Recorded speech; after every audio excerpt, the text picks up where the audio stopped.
là người lưu trữ các tang vật. Có chuyện gì đó rất lấn cấn trong một vụ án gần đây. Tôi là người quản lý chứng cứ tại kho tang vật trong đồn cảnh sát. Về cơ bản, tôi giám sát các tang vật tại hiện trường vụ án. Mọi thứ từ ống tiêm ma túy đến các bộ dụng cụ kiểm tra hành vi hiếp dâm, từ biển báo bị trộm đến vũ khí giết người, và đảm bảo các tang vật này ra vào kho hàng đang quá tải của chúng tôi một cách hợp lý. Ngoài ra, tôi còn tiêu hủy những thứ chứng cứ vô dụng. Điều đó là cần thiết. Nếu chúng tôi không vứt chúng đi, đến hết tháng chúng tôi sẽ hết chỗ để mất. Việc tiêu hủy thực ra rất đơn giản, trừ khi nó liên quan đến vũ khí. Việc tiêu hủy vũ khí là một việc hết sức tẻ nhạt. Nó kết thúc bằng việc một nhân viên dân sự không có vũ khí, tức là tôi lái một chiếc xe tải chở hàng trăm khẩu súng đến cơ sở tái chế địa phương. Sau đó tôi phải đợi ở đó, đôi khi mất hàng giờ để đào bới đống phế liệu đã bị hủy, để đảm bảo không còn mảnh nào còn nguyên vẹn để có thể tái sử dụng được. Ma túy cũng là một trong những công việc vặt vãnh như thế. Chúng tôi có hàng ngàn ký ma túy bị tịch thu, và do đó chúng tôi lại bị quá tải sau vài tháng. Khi đó chúng tôi lại phải nhét chúng đầy xe tải, rồi lái xe đến vùng hẻo lánh để chôn đống cần sa và đốt hết phần còn lại. Ma túy tổng hợp, bột ma túy, thuốc lắc, các loại cỏ trong một thùng chứa khổng lồ. Tất nhiên chúng tôi cũng tiêu hủy những thứ thông thường như giấy tờ, máy tính, quần áo, dụng cụ làm vườn, đồ nội thất, vân vân. Nếu tài sản đó còn tốt, tôi sẽ thông báo cho chủ sở hữu và cho họ cơ hội để nhận lại. Nếu không ai nhận lại, hoặc nếu nó không ở trong tình trạng có thể trả lại, thì tôi sẽ tiêu hủy nó. Ví dụ như nó dính đẫm máu, bị xé thành từng mảnh, hoặc có mùi nước tiểu và ma túy đá. Mỗi ngày, tôi viết ra một danh sách các vụ án đã xét xử và các tang vật liên quan. Tôi gửi thư đi đối với các trường hợp tài sản có thể yêu cầu được nhận lại. Sau đó, tôi vứt bỏ các thứ khác. Mỗi ngày mất hàng giờ để đi lang thang trong nhà kho khổng lồ đó với một chiếc xe đẩy và một hộp túi đựng rác là trải nghiệm vô cùng kỳ lạ và cô đơn. Dù sao thì ý tôi là cuối cùng chúng ta cũng phải loại bỏ mọi thứ, trừ khi tang vật đó thuộc về một vụ án giết người thôi mà. Nếu đó là bằng chứng giết người, chúng tôi sẽ giữ nó mãi mãi trên một tầng an toàn được trang bị chuyên dụng để bảo quản và lưu trữ nó. Vì vậy, tuần trước tôi đã rất giật mình khi thấy số hiệu vụ án mạng trong danh sách hủy của mình: 0013 2019 0214. Chắc chắn là bị lỗi gì đó rồi, nhưng để sửa lỗi đó tôi cần thông tin chi tiết hơn. Vì vậy tôi xuống tầng dưới để kiểm tra. Tầng lưu trữ, các tang vật giết người chất đầy những kệ cao khắp các bức tường. Những kệ này được xếp chồng lên nhau bằng hàng trăm hộp các tông, mỗi hộp đều được dán nhãn tên nạn nhân và số vụ án. Những vật dụng cồng kềnh chiếm hầu hết không gian. Có quá nhiều thứ. Một chiếc xe ba bánh nhuốm máu có từ năm 1951, một hộp răng giả từ năm 1924, một chiếc ghế sofa rỗng ruột từ một vụ án gần đây, nơi một người cha yêu thương đánh chết đứa con mới biết đi của mình trước khi nhét đứa bé vào trong và vứt nó xuống cánh đồng cam. Tầng này là một mớ những nỗi kinh hoàng có mùi hôi thối nồng nặc, ám thứ mùi trộn lẫn giữa mùi xác chết và mùi bùn non. Tôi ghét tầng án mạng vì nhiều lý do. Nó rùng rợn, nó khó chịu. Tất cả những chiếc hộp đó làm giảm truyền âm thanh, khiến toàn bộ tầng lầu im lặng một cách bất thường. Nhưng chủ yếu là tôi ghét phòng án mạng vì một trong những chiếc hộp đó có nhãn ghi tên em gái tôi.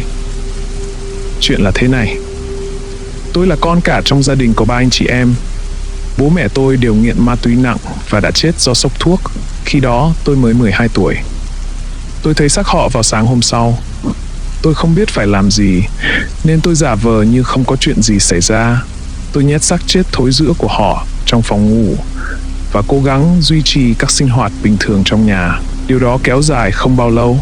Một người đàn ông trong khu phố sớm nhận ra rằng trong nhà tôi có 3 đứa trẻ không ai trông nom. Hắn ta đã đột nhập vào nhà và trói tất cả chúng tôi lại rồi cưỡng hiếp tôi. Trong một khoảnh khắc nào đó trong cơn hoảng loạn và đau đớn đó, tôi nhìn thấy em trai tôi, Michael, đang cầu nguyện. Tôi mở mắt ra và thấy em gái tôi Amber, em bé Barry, với mái tóc xoăn màu đỏ tươi. Em bé Barry thích xem hoạt hình tàu hỏa Thomas và thợ xây Bob. Em bé Barry mà tôi yêu hơn bất cứ thứ gì trên đời đang nằm sóng xoài, biến dạng trong vũng máu bên kia căn phòng. Kẻ tấn công di chuyển, quần áo hắn kêu sột soạt một cách kỳ lạ và nằm dai trên sàn sao cho mặt của hắn đối diện trực tiếp với mặt của tôi. Tôi sẽ không bao giờ quên đôi mắt của hắn. Chúng to và có màu xanh lục, với hàng mi dày và dài. Khi tôi nhìn hắn, tâm trí tôi méo mó và bị kéo ra kiểu gì đó. Tôi có thể cảm nhận được là nó giãn ra và chảy xệ như kẹo kéo. Nó có thể vỡ vụn bất cứ lúc nào. Đừng nhìn hắn ta, Michael thì thầm. Nhắm mắt lại. Tôi quay sang Michael. Nước mắt chảy dài trên khuôn mặt em ấy, trông giống như những ngôi sao băng trong ánh sáng mờ ảo. Đừng sợ, thằng bé nói, rồi em ấy cúi đầu và tiếp tục cầu nguyện. Lời kinh cầu nguyện quen thuộc làm tôi dịu lại. Ngay khi tôi sắp chìm vào mơ hồ, tôi thấy có thứ gì đó di chuyển sau vai Michael. Thứ gì đó nhợt nhạt, hình bầu dục và có gì đó sai sai. Một khuôn mặt tôi nhận ra. Một khuôn mặt sáng ngời, phát sáng như vầng trăng méo mó, với đôi mắt như miệng hố và một đường rạch buồn bã thay cho miệng. Đừng sợ, nó nói với tôi, ngay lúc gã quái vật ở phía bên kia phòng hét lên. Cánh cửa trước bật mở. Tôi chớp mắt, bối rối và nhẹ nhõm khi cảnh sát ập vào. Khi tôi nhìn lại Michael, khuôn mặt kia đã biến mất. Michael và tôi được đưa ngay đến bệnh viện. Khi nhân viên y tế đưa tôi lên cáng, gã đàn ông mắt xanh lá cây đang đưa lưỡi qua lại. Tôi bật khóc và nhắm mắt lại. Michael và tôi đã ở bệnh viện vài ngày. Chúng tôi được xuất viện vừa kịp lúc để cùng cha mẹ nuôi mới của chúng tôi dự đám tang Barry. Michael tìm thấy sự an ủi trong nhà thờ Công giáo, nơi ôm trọn cuộc sống của thằng bé cho đến tận ngày nay. Em ấy luôn khẳng định rằng có một thiên thần ở cùng chúng tôi đêm đó. Điều đó chứng tỏ Chúa đã có một kế hoạch. Tôi không có diễm phúc có được sự lạc quan trong cuồng tín đó. Tôi không có được bất kỳ sự điên rồ xa xỉ nào. Tôi không có được điều đó vì tôi không bao giờ quên cách tâm trí tôi đã vặn vẹo như thế nào vào đêm đó. Cách nó kéo giãn ra như kẹo bơ cứng sắp vỡ. Tôi tự hứa với lòng mình sẽ không bao giờ cảm thấy như vậy nữa. Vì vậy, tôi bám chặt vào thực tế. Một tác dụng phụ của việc quá thực tế đó là việc quan tâm sâu sắc đến tội phạm học và thực thi pháp luật. Tôi thực sự đã cố gắng trở thành cảnh sát vào thời điểm đó. Tôi đã trượt kỳ thi tâm lý. Công bằng mà nói, chỉ việc sống cùng xác chết của cha mẹ trong 3 tuần đã có thể ngay lập tức bị loại rồi. Nhưng khi tôi nộp đơn xin làm người giám sát tang vật 1 năm sau đó, họ đã nhận tôi. Dù sao đi nữa, đó chính là lý do tại sao tôi ghét tầng án mạng.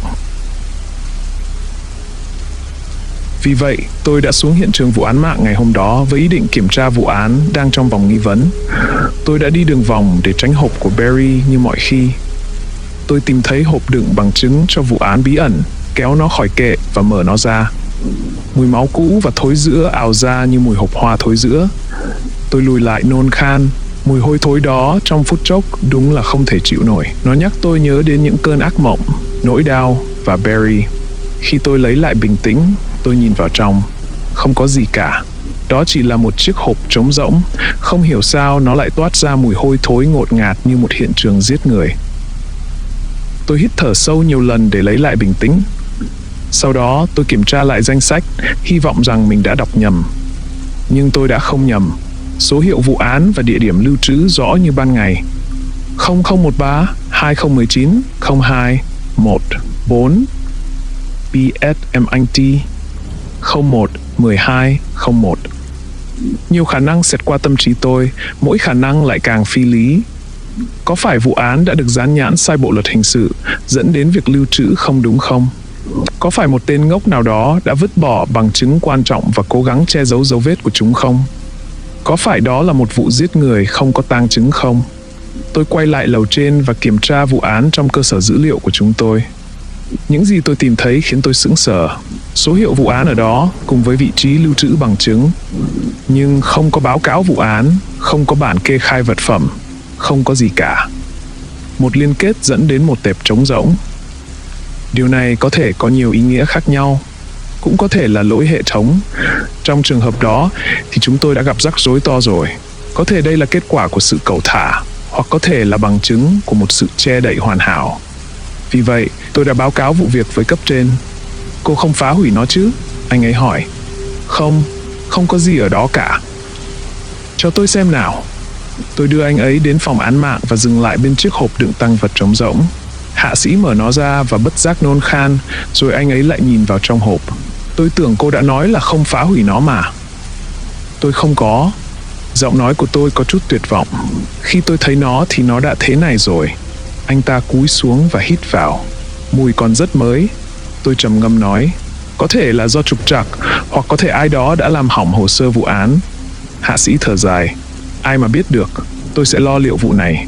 Sáng hôm sau, tôi in danh sách tiêu hủy và nhanh chóng quét qua chúng để tìm những điểm không thống nhất. Khi tôi đọc đến cuối danh sách, tôi cứng người. Ở đó, ngay cuối trang là số hiệu của vụ án đó. 0013 2019 0214. Tuy nhiên, địa điểm đã bị thay đổi. Bây giờ nó được ghi là PSMNT 01-12-03 đến 01-12-04. PSMNT ám chỉ tầng hầm. 01 ám chỉ số tầng, 12 là số kệ và 03, 04 ám chỉ các mốc trên kệ. Nếu tôi đọc đúng thì hiện tại vụ án có 2 hộp bằng chứng thay vì chỉ 1. Nhưng điều đó là không thể, chỉ có 1 hộp thôi. Tôi đã tận mắt nhìn thấy nó ngày hôm qua mà. Tôi đi thang máy lên tầng án mạng và sải bước qua các chồng sách. Lần đầu tiên tôi không bị mùi hôi thối xộc tới. Tôi tìm thấy chiếc hộp và chết lặng. Nhãn của nó đã thay đổi. Thay vì 0013 2019 02 14, giờ nó ghi là 0013 2019 02 14. Hộp thứ nhất. Bên cạnh đó, nơi vẫn còn một ô trống chỉ vài ngày trước, là một ô thứ hai được dán nhãn 0013 2019 02 14. Hộp thứ hai, tôi thông báo ngay cho cấp trên. Vậy vấn đề là gì? Anh ấy hỏi một cách khó chịu. Tôi há hốc mồm một lát. Cái quái gì vậy chứ? Hôm kia chỉ có một cái hộp thôi. Anh đã thấy nó mà hạ sĩ. Tôi mở ngay cái đầu tiên tôi chạm vào. Tôi không để ý có bao nhiêu cái. Anh ta nói, được rồi, nhưng có gì đó không ổn. Vụ án vẫn hiển thị trong danh sách hủy của tôi, và hồ sơ vụ án thì trống rỗng. Tôi đáp. Ồ, anh ấy chậm rãi nói. Đúng rồi, tôi nhớ rồi. Tôi có thể xem danh sách đó không? Anh ta có thể tự làm mà, tôi bực bội nghĩ. Nhưng tôi vẫn đưa nó cho anh ta. Nó ở phía cuối của trang cuối. Anh ta cau mày nhìn trang giấy rồi nhìn tôi. Điều này không thể xảy ra được. Cái gì? Tôi không hiểu. Nhìn này. Anh ta trải danh sách trên bàn làm việc và gõ vào số vụ án 0013 2019 2019. Đó là lý do tại sao nó trống trong hệ thống. Vụ án không tồn tại. Không thể nào. Tôi không biết phải nói gì. Anh ấy nhìn tôi một lúc lâu rồi ngả người ra sau. Chắc chắn là lỗi rồi. Tôi sẽ xử lý. Vào thứ Sáu, tôi đã tạo danh sách tiêu hủy mới. Tôi đã quét nó, nín thở trong suốt thời gian đó. Khi tôi đến cuối, sự nhẹ nhõm dâng trào trong tôi như một cơn thủy triều. Nó không còn ở đó nữa. Hồ sơ vụ án không còn trong danh sách nữa. Nhưng khi tôi quay lại làm việc vào thứ Hai, nó lại quay trở lại. Vẫn là số hiệu 0013 2019 02 14, nhưng vị trí đã thay đổi lần nữa. Thay vì BSMNT 0112 03 đến 0112 04, giờ nó lại ghi là PSMNT 0112 03 đến 0112 05. Tôi xuống tầng để xem xét tình hình.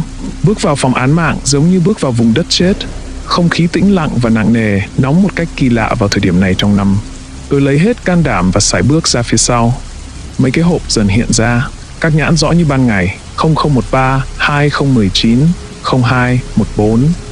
Hộp 1 trên 3. 0013 2019 0214. Hộp 2 trên 3. 0013 2019 0214. Hộp 3 trên 3. Tôi gọi cấp trên xuống. Anh ta trông cực kỳ khó chịu, nhưng khi nhìn thấy những chiếc hộp, anh ta cứng đờ người. Cái gì vậy? Anh ta hỏi.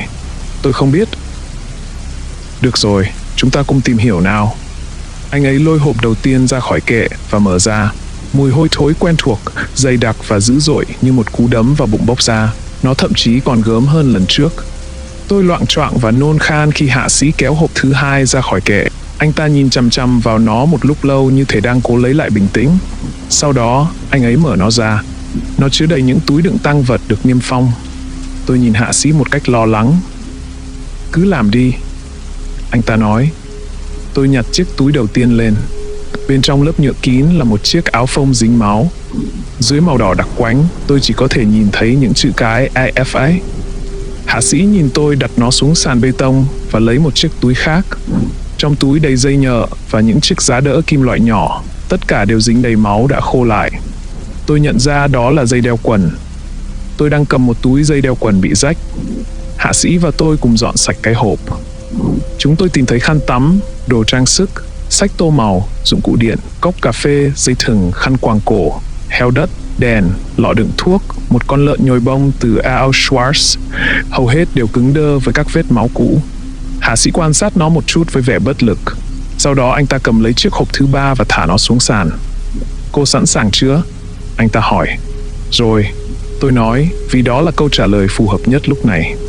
Anh ta mở hộp ra và đứng im một lúc lâu. Sao vậy? Tôi hỏi. Anh ấy không trả lời. Anh ấy chỉ nhìn chằm chằm vào cái hộp với một sự bối rối trống rỗng. Nỗi lo lắng đã chế ngự được tôi. Nó dường như rỉ ra từ trong xương tôi, tràn vào mạch máu và lan lên trên. Cuối cùng anh ấy đưa tay vào bên trong và bắt đầu kéo ra. Những gì xảy ra tiếp theo thật vô lý. Tôi nhìn thấy loang loáng những vòng xoắn vàng óng ánh, những lọn tóc đông cứng, một vòng xoáy ảo giác của những màu sắc lễ hội, thế nhưng lại không thể hiểu nổi những gì mình đang thấy. Cảm giác về hiện thực của tôi dường như bị méo mó và mềm nhũn ra. Nó kéo và giãn ra như một sợi dây thừng mềm oặt mong manh trở nên mỏng manh hơn từng giây một. Gào lớn một tiếng, hạ sĩ cuối cùng cũng lấy được vật thể ra khỏi chiếc hộp và đẩy cho nó thẳng đứng lên. Đó là một con ngựa từ vòng xoay ngựa gỗ. Một con ngựa gỗ cầu vồng chết tiệt, dài hơn 2m4 và cao hơn 1m8, cùng một cây sào vàng gần chạm tới trần nhà. Nó lớn hơn cái hộp ít nhất 10 lần. Nhưng nó ở đó, ngay trước mặt tôi, vô cùng sống động và hoàn toàn không thể nhầm lẫn được. Tôi từ từ tiến lại gần, nửa mong đợi nó sẽ nổ tung, nửa mong nó có sự sống. Những lớp sơn dày đã bong tróc ít nhiều phủ kín nó từ tai đến móng. Lớp sơn bị nứt và tróc ở nhiều chỗ, để lộ vô số màu sắc bên dưới. Đây là lý do tại sao nó trông giống như một con ngựa cầu vồng. Một tá lớp sơn gớm ghiếc từ từ bong ra. Nó đẹp một cách kỳ lạ, ngoại trừ đôi mắt. Chúng trông không đúng lắm, nhỏ, buồn tẻ và mềm một cách kỳ lạ. Tôi nghiêng người về phía trước, cố kìm lại mong muốn chọc vào. Chúng không có vẻ sống động, nhưng trông có vẻ có sự sống, kiểu vậy. Giống như mắt thật, chỉ bị thối một nửa. Ngay lúc ý nghĩ này lóe lên trong đầu tôi thì con ngựa gỗ chợt chớp mắt. Hạ sĩ thở hổn hển và lùi lại. Con ngựa gỗ ngả xuống sàn. Lên lầu. Hạ sĩ quát. Ngay. Tôi phắn luôn không chờ anh ấy nói tới lần thứ hai. Chỉ huy bước vào ngay sau đó. Hạ sĩ dẫn bà ấy xuống tầng án mạng để xem xét con ngựa. Họ không ở dưới lầu quá lâu, nhưng khi họ trở lên, khuôn mặt bà ấy trở nên xám xịt khiến tôi liên tưởng đến lớp tuyết đóng băng cũ kỹ. Bà ấy bảo mọi người về nhà từ lúc đó. Khi tôi đến vào sáng nay, hạ sĩ không có ở đó. Thay vào đó, trung úy đang đợi ở tầng chính. Tôi tiến về phía văn phòng của mình, nhưng bà ấy đã kịp vịn vai tôi. Đợi đã. Tôi đợi các đồng nghiệp của tôi từ từ đi vào. Khi tất cả đã đông đủ, trung úy nói, mọi người xuống lầu với tôi. Chúng tôi theo bà ấy xuống tầng án mạng, vẫn yên tĩnh và hôi thối như mọi khi. Bà ấy dẫn tôi ra phía sau. 3 chiếc hộp đã trở lại vị trí của chúng. Con ngựa gỗ bị hỏng con mắt được dựng lên tựa vào kệ. Cây sào cắt ngang ánh sáng tạo ra một cái bóng dài. Các cô cậu nhìn thấy bao nhiêu hộp? Bà ấy hỏi. 3 cái. Chúng tôi đồng thanh trả lời. Còn gì nữa không? Bà ấy hỏi tiếp. Tất cả chúng tôi đều lo lắng chỉ vào con ngựa gỗ. Được rồi. Bà ấy dẫn chúng tôi lên lầu lần nữa, rồi dẫn tôi đến bàn làm việc trong khi mọi người đang dõi theo. Chạy báo cáo hủy đi. Bà ra lệnh. Tôi làm theo lời bà ấy yêu cầu, lặng lẽ nhìn những trang giấy rơi xuống bàn. Kiểm tra danh sách đi, bà ấy nói. Tôi đã làm theo yêu cầu của bà ấy. Tất nhiên là chiếc hộp đó ở đó, ngay dưới cùng của trang cuối cùng, như thường lệ. 0013 2019 0214 PSMNT 01 1203 đến 01 1206. Bên cạnh nó có 2 từ, hủy ngay. Trung úy nhìn qua vai tôi. Ở đây nói rằng hiện tại lại có thêm một hộp thứ 4. Chúng ta cùng xem lại nào.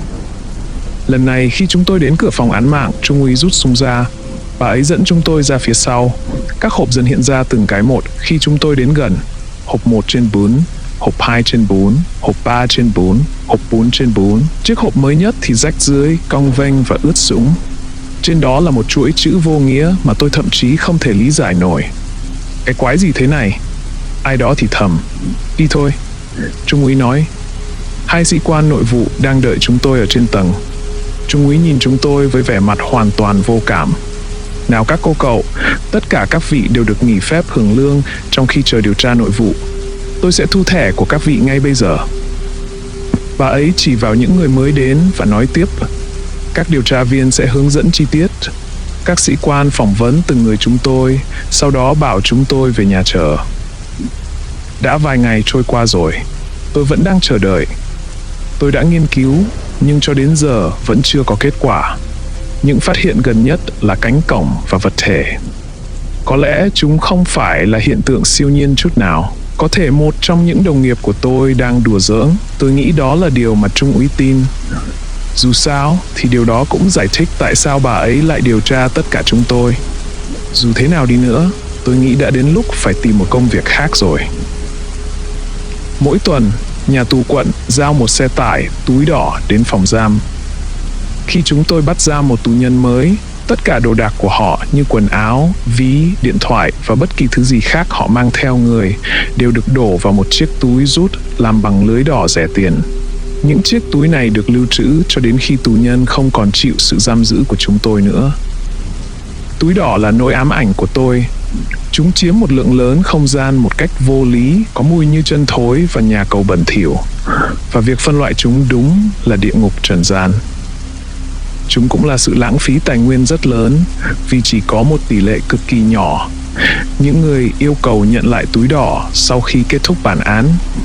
Nhưng chúng tôi vẫn phải giữ chúng trong 6 tháng sau khi họ được thả ra. Điều này thường có nghĩa là chúng tôi sẽ phải lưu trữ túi đỏ trong nhiều năm liền. Do một loạt các sự kiện khó chịu và khó lý giải, toàn bộ đơn vị của tôi đã bị cho nghỉ hành chính cách đây vài ngày. Điều này có nghĩa là chúng tôi đang trong kỳ nghỉ được trả lương. Số tiền này lấy từ thuế người dân đóng nên bị chỉ trích rất nhiều. Chỉ có điều, đây không hẳn là kỳ nghỉ. Chúng tôi không được phép rời khỏi quận. Chúng tôi thậm chí không thể rời khỏi nhà trong giờ làm việc. Điều đó có nghĩa là tôi bị kẹt trong căn hộ của mình từ 8 giờ sáng đến 5 giờ chiều. Thật tồi tệ. Vì vậy, gạt mọi nỗi kinh hoàng sang một bên, tôi cảm thấy nhẹ nhõm khi hạ sĩ gọi tôi quay lại làm việc. Theo hạ sĩ, sở đã bổ nhiệm các nhân viên cảnh vụ làm việc vặt đến phòng quản lý tài sản khi tất cả chúng tôi đều vắng mặt. Mọi việc diễn ra không tốt đẹp cho lắm. Họ còn không biết họ đang làm gì nữa. Hạ sĩ nói khi tôi đến vào sáng hôm qua, tôi không có thời gian để đào tạo họ và sở không thể để xảy ra thêm bất kỳ sai lầm nào nữa. Điều này không đáng ngại như tưởng tượng. Hoặc có thể tệ hơn, tôi cũng không biết nữa. Vài năm trước, chúng tôi có một nhân viên lưu trữ đích thị là một thảm họa biết đi. Cô ta đã xé nát tiền, vứt bỏ tang chứng của các vụ án chưa được giải quyết, trao súng cho một tên tội phạm 3 lần liền, và cuối cùng là vứt bỏ hồ sơ nha khoa của một người chưa xác định được danh tính. Đó là hy vọng duy nhất mà sở cảnh sát có thể dùng để xác định được danh tính của người đó. Và con điếm chết tiệt này đã vứt tất cả vào máy hủy tài liệu. Không có tin nào về việc đó bị phát tán ra ngoài, nhưng sở cảnh sát đã trừng phạt hạ sĩ vì điều đó. Đó là lý do tại sao anh ta vẫn chưa được thăng chức và thoát khỏi phòng tang chứng. Anh ta vẫn chưa lấy lại được danh dự của mình. Có tiến triển gì về? Tôi ngập ngừng. Vụ án đó, vụ bí ẩn đó chưa ấy nhỉ? Hạ sĩ nhìn tôi bằng ánh mắt sắc lẹm, khó hiểu. Chưa được giải quyết. Anh ta do dự một lúc. Tầng án mạng hiện không được phép vào. Đó là tin tốt nhất tôi có thể nhận được, và tôi biết điều đó. Các đồng nghiệp của tôi lần lượt kéo đến trong 10 phút tới, cùng với 2 nhân viên cảnh vụ mà tôi biết mặt nhưng không biết tên. Khi tất cả đã ổn định, hạ sĩ nhắc nhở chúng tôi rằng chúng tôi vẫn đang bị điều tra. Anh ấy và các nhân viên cảnh vụ, một tân binh tên Lopez và một cảnh sát cấp cao tên Maki sẽ giám sát chúng tôi trong suốt thời gian điều tra. Và cứ như thế, chúng tôi bắt đầu vào việc. Tôi chạy danh sách tiêu hủy như thường lệ và kiểm tra cẩn thận. Mọi thứ trông bình thường cho đến trang 38. Xem được một nửa thì tôi thấy số hiệu của vụ án chết tiệt đó. 0013 2019 0214. Khi tôi rời khỏi chỗ làm tuần trước, vụ án có 4 hộp đựng bằng chứng, là 4 hộp các tông cao 4 mét, chứa những bằng chứng rất kỳ lạ và đáng lo ngại thuộc về một vụ giết người tàn bạo mà dường như chưa từng xảy ra trước đây. Những chiếc hộp này lạ vì nhiều lý do. Ngoài việc bản thân chiếc hộp không tồn tại, những chiếc hộp này quá nhỏ so với những món đồ bên trong. Ví dụ, tôi đã kéo hơn 50 túi đựng bằng chứng ra khỏi một chiếc hộp. Trên thực tế thì những chiếc hộp này thường chứa từ 5 đến 15 túi, tùy thuộc vào kích thước của các món đồ. Hạ sĩ đã lấy ra một con ngựa gỗ dài hơn 2,4 mét từ một chiếc hộp khác. Số hộp cũng tăng lên. Khi vụ án lần đầu tiên lọt vào tầm chú ý của tôi vào tuần trước, chỉ có 1 hộp bằng chứng. Ngày hôm sau có 2 hộp. Ngày hôm sau nữa có 3 hộp. Lần cuối cùng tôi chạy danh sách có 4 hộp. Nói cách khác, mỗi lần tôi chạy danh sách hủy, một hộp khác lại xuất hiện. Theo danh sách tôi vừa in, hiện có 28 hộp liên quan đến trường hợp số 0013 2019 0214. Cô đang làm gì thế? Hạ sĩ quát. Tôi quay lại và đột nhiên nhận ra mình đang ngừng thở vài giây. Anh ta giật lấy danh sách. Đừng chạy danh sách tiêu hủy cho đến khi có thông báo mới. Tôi cố gắng lấy lại bình tĩnh. Vậy thì tôi phải làm gì? Túi đỏ, anh ta nói. Sắp xếp chúng theo thứ tự và loại bỏ càng nhiều càng tốt. Tôi rên rỉ trong lòng, nói thì lúc nào chẳng dễ dàng. Đống túi màu đỏ nằm ở một góc chính của nhà kho. Bây giờ với bằng chứng và tài sản, mọi thứ đều được mã hóa và lưu trữ cẩn thận. Chúng tôi ghi lại vị trí lưu trữ vào cơ sở dữ liệu của mình để dễ dàng cho việc tìm kiếm. Vị trí rất cụ thể: sàn, phòng, khu vực, lối đi, kệ và vị trí trên kệ. Vấn đề với góc túi đỏ là toàn bộ khu vực này được mã hóa thành một địa điểm duy nhất. Không có lối đi, không có kệ, không có gì cả. Điều này là do truyền thống của phòng tài sản quy định rằng các túi chỉ được xếp chồng lên nhau ở đó, cái này sau cái kia, không có nỗ lực nào để sắp xếp theo thứ tự số hoặc chữ cái cả. Thật hỗn loạn, một đống hỗn loạn khổng lồ hôi thối, vô nghĩa, và tất cả đều vô ích vì chẳng ai đi nhận các túi đỏ này cả. Tôi làm mọi cách có thể để quản lý đống đồ, nhưng nó giống như việc cứu một con tàu đang chìm bằng một chiếc cốc cà phê. Bất cứ khi nào những chiếc túi màu đỏ xuất hiện trong danh sách tiêu hủy, tôi chỉ lờ chúng đi. Nhưng nhờ sự kết hợp kỳ lạ giữa những chiếc hộp bí ẩn, yếu tố kinh dị và tội phạm bạo lực, tôi không thể lờ góc túi đỏ đi được nữa. Tôi đã xóa danh sách hiện có và in một danh sách mới dành riêng cho túi đỏ với sự cho phép của hạ sĩ. Tôi làm việc cả buổi sáng. Đến giờ ăn trưa, người tôi đã ướt đẫm mồ hôi và hôi hám. Đồng phục của tôi lấm lem bụi, đất và một loại chất bẩn không tên rất đặc trưng của phòng tài sản. Tuy nhiên, điều đó vẫn đáng giá. Tôi đã bắt đầu sắp xếp các túi theo số hiệu thùng một cách chắc chắn, và trong quá trình đó đã tìm thấy hơn 200 túi cần phải tiêu hủy. Vì vậy, tôi bắt đầu quá trình xử lý tài sản tẻ nhạt. Trước khi tôi tiêu hủy bằng chứng hoặc tài sản, tôi phải so sánh các mục với danh sách của mình và xác minh rằng chúng khớp nhau. Điều này ngăn ngừa rất nhiều sai sót, nhưng mất rất nhiều thời gian. Điểm tích cực là đôi khi tôi được đập vỡ đồ đạc bằng búa. Điều này có thể rất thú vị. Cuối cùng tôi cũng với tới chiếc túi cuối cùng trong đống đồ của mình và xé toạc nó ra. Giày dép, áo sơ mi, quần dài, hộp thuốc lá, ví. Tôi vứt hết tất cả và thở dài thỏa mãn. Tôi đã xong việc trong ngày, bất kể hạ sĩ có thích hay không. Tôi quay lại, duỗi người và rên rỉ. Ở đó, giữa sàn nhà trống rỗng 1 phút trước, có một chiếc túi màu đỏ khác. Tôi chớp mắt mệt mỏi. Mình đã bỏ lỡ nó à? Tôi tự nhủ. Ánh sáng huỳnh quang chiếu xuống, tạo cho mọi thứ một lớp phủ mơ màng khó chịu. Chỉ vậy thôi. Tôi nhặt chiếc túi lên. Tiếng giấy tờ sột soạt bên trong khiến tôi cau mày. Tôi chưa từng gặp trường hợp này trước đây. Ai lại bị tống vào tù với một tủ hồ sơ đầy giấy tờ chứ? Tôi kiểm tra số vụ án và sững sờ ngay lập tức. 0013 2019 0214. Những hình ảnh về tầng án mạng vụt qua tâm trí tôi. Một thư viện đầy bìa cứng nhạt nhẽo, chứa những nỗi kinh hoàng không thể diễn tả thành lời, càng trở nên kinh hoàng hơn bởi cơn ác mộng vô nghĩa của vụ án số 0013 2019 0214. Tôi nhìn chằm chằm vào chiếc túi một lúc lâu trước khi đưa ra quyết định. Cuối cùng, tôi mở túi và đổ giấy tờ lên bàn.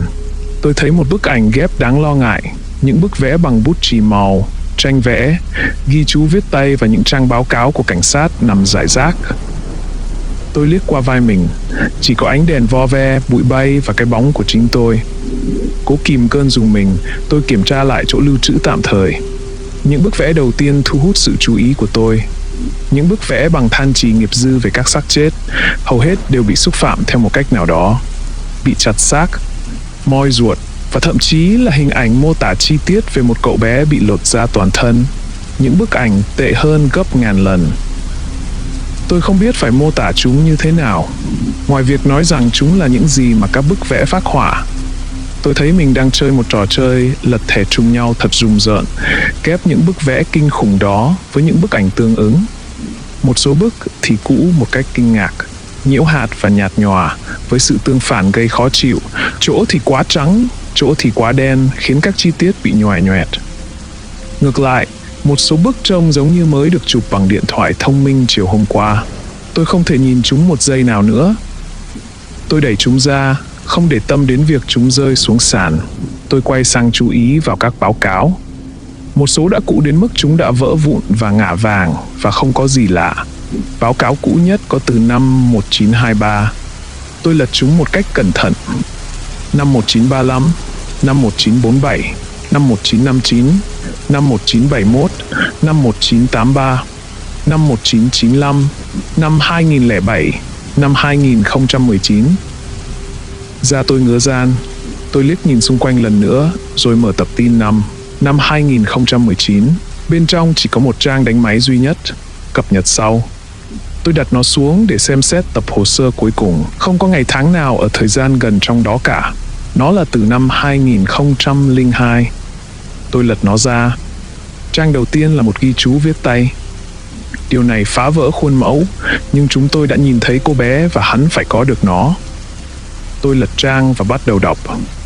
Phải mất 30 giây tôi mới nhận ra đó là báo cáo về vụ giết hại em gái tôi. Tôi run rẩy lật từng trang. Có nhiều trang lắm, chẳng lạ gì. Đó là một đêm kinh hoàng đối với các cảnh vệ. Một đứa trẻ mới biết đi bị giết, 2 đứa trẻ vị thành niên bị đánh đập, cưỡng bức và hành hung, và xác chết thối rữa của cha mẹ chúng bị nhét trong phòng ngủ ở tầng trên. Tôi đọc đến trang cuối cùng và chết lặng. Đó là một bức ảnh khác. Một bức ảnh chụp rẻ tiền của em gái tôi bị bạo hành, với hàm dưới lủng lẳng và nhãn cầu bị vỡ tung tóe. Tập tài liệu trượt khỏi tay tôi rơi xuống sàn, khiến một loạt giấy tờ bay tứ tung. Tôi nhìn chằm chằm vào đống giấy tờ còn lại trên bàn một cách vô hồn. Một lúc sau, tôi hoàn hồn nhận ra mình đang nhìn chằm chằm vào một tờ giấy. 2 dòng chữ được in ngay ngắn trên một tờ giấy ghi chú màu vàng. Gia đình tôi luôn ghét tôi. Giờ Chúa người cũng ghét tôi. Hãy cất lên bài hát oán than giữa đại dương và cắt ngón tay tôi đứt lìa. Tôi nhìn quanh một cách bất lực, thoáng choáng ngợp trước đống giấy tờ. Rồi tập hồ sơ năm 2019 lại thu hút sự chú ý của tôi. Tôi thở hổn hển. Trang này đã thay đổi. Bên dưới dòng chữ cập nhật sau là một thông điệp khác. Ngay lập tức phá hủy đi. Phá hủy, phá hủy, phá hủy. Ngay trước mắt tôi, trang giấy kêu răng rắc và phồng lên, giống như có thứ gì đó ở bên dưới. Tờ giấy phồng ra và nhăn nhúm ở giữa. Nó bắt đầu rung lên khi lớp nước xám đen nở rộ trên mặt giấy. Theo bản năng, tôi với tay lấy nó. Tờ giấy rung lên, chuyển động theo một cách kỳ lạ, khiến tôi liên tưởng đến một trái tim đang đập thịch thịch. Và rồi tôi nghe thấy một bài hát, một giai điệu không lời, đau đáu và quen thuộc, khiến tôi nghĩ đến xe bán kem và rạp xiếc, công viên giải trí, lối đi bộ và vòng quay ngựa gỗ. Tôi rút tay ra. Hạ sĩ. Giọng tôi thì thầm khô khốc. Tôi hít một hơi thật sâu và hét lên. Cứu tôi. Những gì xảy ra sau đó là một mớ hỗn loạn. Hạ sĩ lao vào, bỗng khựng lại khi nhìn thấy tờ giấy phồng lên như một cái lều. Mắt anh ta gần như lồi ra khỏi đầu khi giai điệu lễ hội tiếp tục phát ra từ thứ gì đó ẩn bên dưới. Một làn sóng dày đặc và nhớp nháp trào lên từ dưới tờ giấy, làm nó trũng xuống. Sinh vật bên dưới rung lên. Một mảng giấy yếu ớt vì thấm nước tách ra ngay bên dưới từ phá hủy. Tôi cúi xuống. Dưới lớp giấy mỏng manh là một con mắt đờ đẫn run rẩy. Nó chậm rãi lăn cho đến khi gặp phải mắt tôi. Nó chớp chớp, não tôi đột nhiên cảm thấy yếu ớt. Mỏng manh, kiểu vậy. Nó dường như căng ra, kéo giãn và tan chảy như kẹo mềm nhúng nước. Và ngay lúc đó, tờ giấy đột nhiên trở nên phẳng lì. Những gì xảy ra sau đó thật là một mớ hỗn loạn. Tôi gần như sụp đổ ngay lập tức. Ai đó ngồi bên cạnh tôi, vuốt ve tóc tôi và cầu nguyện khe khẽ. Tôi gần như không cảm nhận được gì, cũng không nghe thấy gì. Toàn bộ sự chú ý của tôi đều tập trung vào chiếc bàn, vào những báo cáo ướt sũng, những bức ảnh kinh khủng, hình ảnh thi thể bị hủy hoại của em gái tôi, những ghi chú bí ẩn và các hình vẽ vô nghĩa. Đừng nhìn. Người xoa dịu tôi thì thầm, nhắm mắt lại. Nhưng tôi không thể làm theo được. Tôi chăm chú nhìn vào chiếc bàn khi hạ sĩ gọi đội hỗ trợ khẩn cấp và thậm chí còn ngoái lại nhìn qua vai khi họ đưa chúng tôi ra ngoài. Ai đó đã nhanh trí gọi cho em trai tôi, Michael. Thằng bé đến ngay lập tức và chở tôi về nhà. Ngồi trong xe với em ấy khiến tôi lo lắng. Tôi yêu em ấy, tôi sẽ chết vì em, tôi thậm chí sẽ giết người vì em ấy. Nhưng em ấy chỉ là một kẻ cuồng tín mụ mị đầu óc. Trong khi vụ giết người của em gái chúng tôi khiến tôi bị trầm cảm và gần như đẩy tôi đến bờ vực của sự điên loạn, thì nó lại khiến Michael càng đến gần với nhà thờ hơn. Thằng bé muốn trở thành một linh mục. Tôi không hiểu. Tuy nhiên, tôi không ghen tị với sự tự tại của em. Khi chúng tôi đến căn hộ, tôi nhảy ra ngoài trước khi em ấy kịp đỗ xe. Em ấy đi theo tôi không hề nao núng. Tiếng giày em nện xuống nền bê tông băng giá khiến tôi gần như hét lên. Đợi đã. Em nói. Tôi bước nhanh lên hiên nhà mình, suýt vấp phải một gói hàng. Chỉ có thể là UPS mới để một kiện hàng to tướng ngay trước cửa, phơi bày hoàn toàn trước con đường đông đúc. Chỉ 4 ngày trước nhặt nó lên và nhìn thấy nhãn dán. Nó dài, mỏng và trắng, được in một chuỗi số rất quen thuộc. 0013, 2019, 02, 14. Tôi giật lùi lại như thể chạm phải nước sôi. Michael tiến đến bên cạnh tôi. Để em. Đừng. Tôi hét lên. Em không thể để nó ở đây, có người sẽ lấy cắp mất. Em ấy nhặt nó lên và đi qua cửa trước của căn nhà. Tôi bất lực nhìn em ấy đặt nó xuống sàn và bật hết đèn lên. Một chiếc xe rít lên phía sau tôi khiến tôi bừng tỉnh. Tôi lao vào và đóng sầm cửa lại. Tránh xa nó ra, tránh xa ra. Michael lùi lại, trông có vẻ hoảng hốt và vô cùng lo lắng. Tôi đi vòng quanh cái hộp, cảm thấy nóng ran và châm chích như bị điện giật. Phải làm gì đây? Hay là gọi cảnh sát đi? Hay là đốt nó đi? Hay là cất nó đi? Hay nhờ Michael ban phước cho nó nhỉ? Đúng lúc đó chiếc hộp chuyển động. Michael nhảy dựng lên. Tôi buột ra một tiếng kêu rít, run rẩy khi có thứ gì đó ấn ra từ bên trong, khiến các tấm bìa cứng phồng lên. Trước khi tôi kịp phản ứng, Michael đã mở nó ra. Một mùi ẩm ướt nồng nặc lập tức tràn ngập căn nhà. Một làn hơi lạnh, màn mặn như những đợt gió mạnh cuốn lên từ đại dương bão tố. Em ấy thò tay vào và kéo ra một vật cồng kềnh kỳ lạ. Lớp lông polyester lấp lánh dưới ánh đèn. Một con mắt bằng thủy tinh cô độc lờ đờ phản chiếu ánh sáng nhàn nhạt. Đó là một con gấu bông khổng lồ, xơ xác, loang lổ, ướt đẫm nước và cao gần bằng tôi. Một trong những con thú nhồi bông khổng lồ kiểu quà tặng, loại mà tôi từng mơ ước hồi còn nhỏ. Michael đẩy nó sang một bên và tiếp tục lôi ra một thứ khác.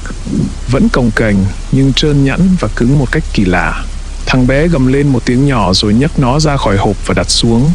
Nó lắc qua lắc lại, phát ra vài tiếng kêu cót két rỉ sét. Tôi nhận ra đó là một con ngựa bập bênh, một con ngựa bập bênh bằng nhựa cũ kỹ, bạc màu, mất cả lò xo. Em ấy với tay vào hộp lần cuối và lấy ra một cuốn nhật ký. Nó có màu xanh đậm, khảm giấy bạc rẻ tiền hình ngôi sao và cũng bị thấm nước. Hết rồi đấy, em nói. Giọng nói bình tĩnh và vững vàng. Không còn gì khác. Tốt rồi, tôi thì thầm. Ánh mắt em ấy lướt qua con gấu và con ngựa gỗ. Thằng bé nói, em nghĩ chị không nên ở lại đây tối nay đâu. Vậy tóm lại là giờ tôi đang ở lại nhà Michael. Đây chỉ là giải pháp tạm thời thôi. Đó là một căn hộ cho thuê giá rẻ mà em ấy chia sẻ tiền thuê với 3 người bạn cùng phòng khác nữa. Nhưng hiện tại thì nó tốt hơn nhiều so với căn hộ của tôi. Michael kiên nhẫn lắng nghe trong khi tôi kể cho em ấy mọi chuyện. Khi tôi kể xong, tất cả những gì em ấy muốn làm là cầu nguyện. Trong một tích tắc, tôi đã vô cùng tức giận, gần như không thể diễn tả được sự phẫn nộ đó. Tất nhiên là em ấy muốn cầu nguyện. Đó là tất cả những gì em ấy làm. Nhưng tôi vẫn để em ấy làm thế. Tôi đâu còn gì để mất nữa đúng không? Khi giờ cầu nguyện kết thúc, tôi giả vờ kiệt sức, mặc dù vẫn còn khá sớm. Thằng bé nhường giường cho tôi và nói rằng em sẽ ngủ trên ghế sofa. Tôi đi ngủ và thiếp đi gần như ngay lập tức. Tôi thức dậy 1 giờ sau đó trong trạng thái hoảng loạn, trống rỗng. Về mặt tinh thần thì nó tương đương với cơn co giật toàn thân, khiến bạn nghĩ rằng mình đang rơi. Tôi nghiêng người và thở hổn hển. Trên chiếc gối bên cạnh tôi là cuốn nhật ký tối màu, thấm nước với những ngôi sao bằng giấy bạc. Tôi đứng dậy và đi vào bếp. Tôi đã ở đây từ lúc đó. Tôi vẫn chưa kể với Michael về cuốn nhật ký. Tôi thậm chí không nghĩ là em ấy biết tôi đã thức dậy. Thật ra cũng tốt, vì tôi thật sự không biết phải nói gì với em ấy. Tôi không biết phải làm gì cả, chỉ vậy thôi. Nhưng tôi đoán, thay đổi công việc lúc này cũng chẳng có tác dụng gì hết. Em gái của tôi tên là Amber, em trai tôi Michael, và tôi gọi em là Barry. Em bé Barry. Bố mẹ chúng tôi là những người nghiện ngập, nhưng công bằng mà nói, họ vẫn có một công việc khá tốt. Việc nghiện ngập và làm việc toàn thời gian đã không để lại nhiều thời gian cho con cái, nên tôi trở thành người làm cha mẹ thứ ba. Chúng tôi không có nhiều đồ chơi hay đồ đạc gì cả. Bố mẹ chỉ cung cấp cho chúng tôi một ngôi nhà đẹp, thức ăn đủ tốt và quần áo mới, nhưng chỉ có thế thôi. Tôi cũng không mấy bận tâm. Michael cũng vậy. Thậm chí ngay cả ở độ tuổi đó, em ấy đã chìm đắm trong đức tin. Đó là tất cả những gì em ấy quan tâm. Đồ chơi, quần áo và trò chơi điện tử không phải là một thứ gì đó quan trọng. Một thời gian dài, Barry thậm chí không biết đồ chơi là gì. Nhưng theo thời gian, khi tôi đọc cho em những cuốn truyện tranh như Thỏ Nhung, Gấu Bông Corduroy và Chúc Bé Ngủ Ngon, em đã hiểu. Thú nhồi bông, xe đồ chơi và bộ tàu hỏa, vân vân, em hiểu rằng chúng là để chơi và em muốn có chúng. Em cũng hiểu rằng bố mẹ sẽ không mua chúng cho em đâu. Vì vậy, thay vì sống mà không có đồ chơi, em đã tự làm đồ chơi cho mình. Tôi vẫn còn nhớ món đồ chơi đầu tiên mà em đã làm. Em đã cắt một cái áo cũ và dán các mảnh lại với nhau để tạo thành hình dáng gần giống một con thỏ.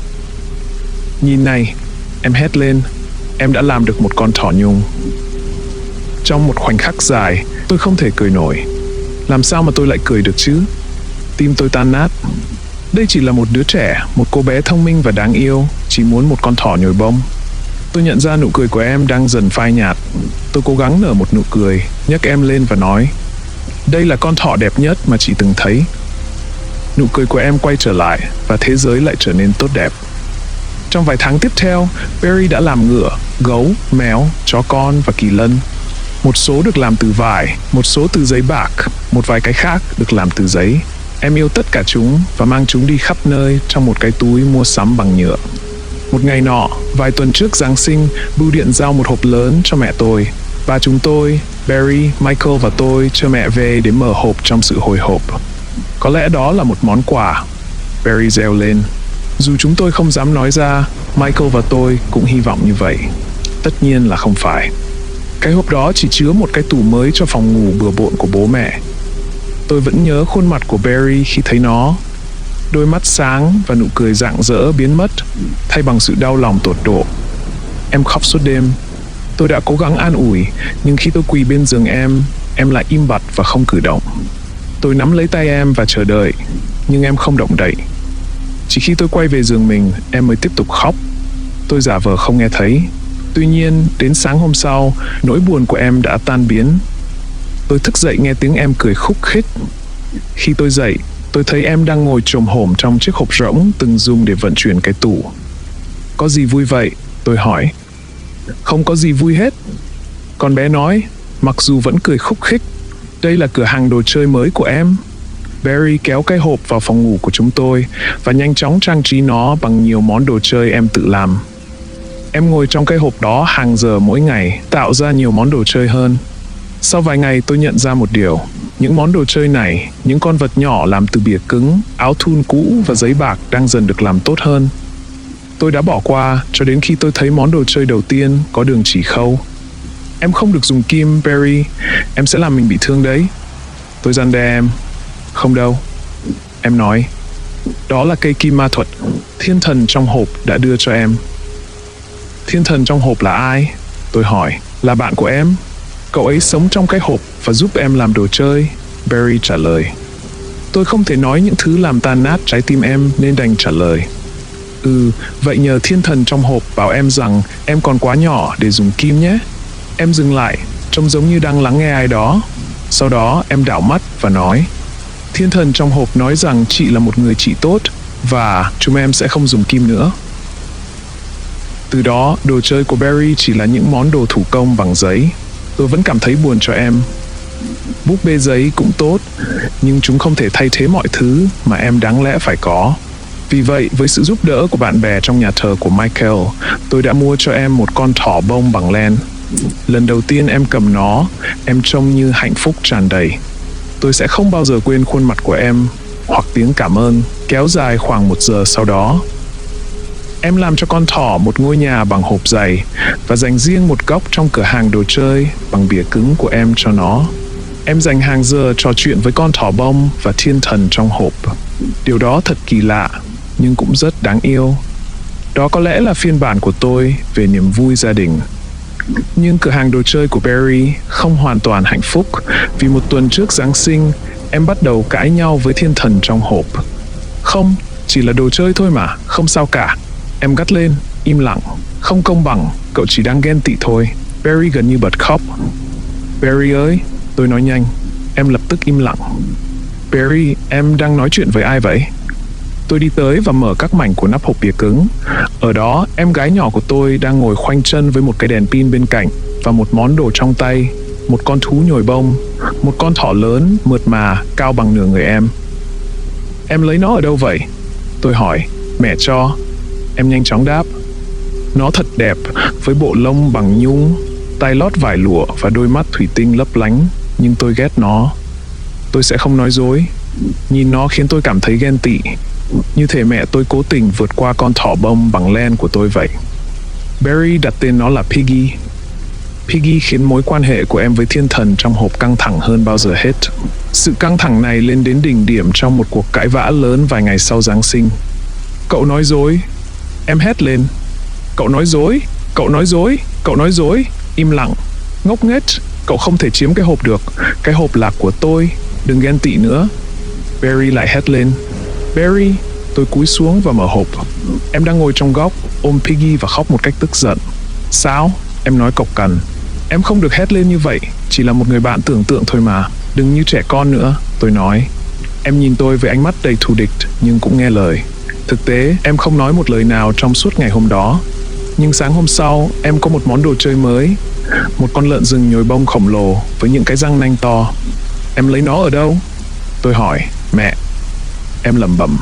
Tôi nhận ra em trông mệt mỏi, làn da nhợt nhạt, mắt đỏ và nước da hơi vàng.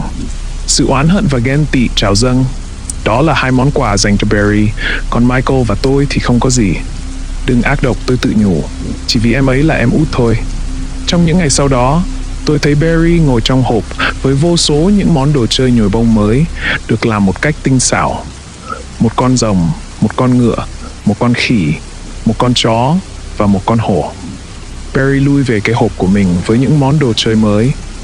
Nhìn chúng khiến tôi cảm thấy ghen tị đến khó chịu, nhưng tôi giữ trong lòng. Chẳng có ích gì đâu. Con bé là em út mà. Sự say mê của Barry với những con vật đồ chơi ấy đã biến mất gần như ngay lập tức. Con bé để chúng trong hộp suốt hàng giờ. Nó không bao giờ nhắc đến chúng. Khi con bé hiếm hoi dành thời gian chơi với chúng trong hộp tủ, con bé nói thầm rất khẽ, tôi không thể nghe rõ lời. Con bé bắt đầu nhốt chúng vào hộp qua đêm. Đêm nào tôi cũng theo dõi, có lúc con bé còn dán băng keo để giữ chúng lại. Nhưng điều đó chẳng kéo dài được bao lâu, vì mỗi sáng, những con thú nhồi bông đó, con thỏ, con heo rừng, con rồng, con ngựa, con khỉ, con chó và con hổ lại nằm ở chân giường của con bé. Tôi không nói gì, chẳng có ích gì. Thứ nhất, con bé còn nhỏ. Trẻ con thường làm những điều kỳ lạ. Thứ hai, con bé bị mộng du. Người mộng du thường làm những điều kỳ lạ. Thứ ba, đó là đồ chơi của con bé và tôi ghen tị đến mức tôi không tin tưởng mình để giải quyết vấn đề một cách khách quan. Michael thì lại khác. Một đêm, khi Barry đang dán băng keo giữ những con thú của mình trong hộp, thằng bé hỏi: Sao em làm thế? Vì chúng hay nói những điều đáng sợ và em không thích điều đó, Barry trả lời. Tôi giật mình nhìn lên, tim trùng xuống. Barry trông khổ sở như một người già ốm yếu bị mắc kẹt trong thân hình đứa trẻ. Chúng nói gì vậy, Barry? không quan trọng đâu. Con bé đáp, nhưng điều đó thực sự quan trọng, đến mức tôi không thể ngủ cả đêm. Điều này có nghĩa là gì? Những người bạn tưởng tượng này, từ ngoan ngoãn cho đến đáng sợ. Con bé có bị điên không? Hay con bé sợ hãi điều gì và đang bày tỏ nó qua những món đồ chơi đầy ngớ ngẩn? Đến một lúc nào đó, thứ gì đó phá vỡ dòng suy nghĩ của tôi. Tôi nằm đó, bối rối, cố gắng hiểu điều gì đã làm phiền tôi. Rồi tôi nghe thấy nó, một âm thanh xì xào nhịp nhàng, đều đặn. Nó khiến tôi nhớ đến tiếng nhiễu tivi và gió lùa qua lá khô. Tôi đứng dậy và tìm nguồn phát ra âm thanh. Tôi rời khỏi phòng ngủ, nhưng khi đến nửa hành lang thì chợt nhận ra tôi không còn nghe thấy tiếng xì xào nữa. Tôi quay trở lại phòng. Quả nhiên âm thanh ở đây rất lớn. Tôi nhón chân quanh phòng, cẩn thận không đánh thức Barry. Âm thanh đó phát ra to nhất từ cái hộp, và tôi nhận ra với một cái lạnh rùng mình, cái hộp đang mở rộng. Tôi nhìn quanh đầy lo lắng. Tôi cảm thấy rất lạnh, đặc biệt là quanh chân. Nhưng tôi phải làm gì đấy? Sợ hãi và nằm chờ đến sáng sao? Không đời nào. Tôi hít một hơi thật sâu và cúi xuống cái hộp. Tôi sững người. Thay vì là bóng tối của chiếc hộp, tôi thấy một cái hầm. Ở cuối hầm là một bãi biển xám xịt, hoang vu. Những ngọn cỏ chết khô đung đưa trong gió lớn. Những con sóng màu sắc đập mạnh vào bờ biển vô sắc.